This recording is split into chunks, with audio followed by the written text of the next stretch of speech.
What's up, fellows? In this video I'm gonna be replacing my ambient temperature sensor. The location of this sensor is in a very tight spot, so let's see if I can do it with one hand and showing you and filming with the other hand. Let's get started.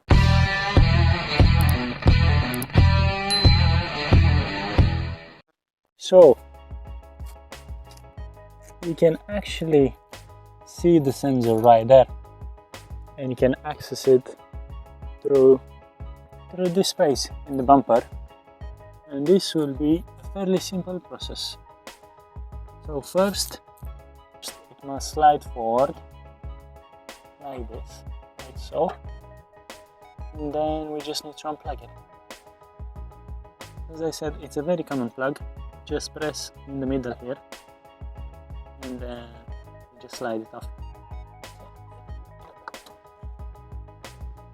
There you go. Just managed to take the old one out. But yeah, fairly simple. Now I just need to plug the new one in. Let's see if I can do that with one hand.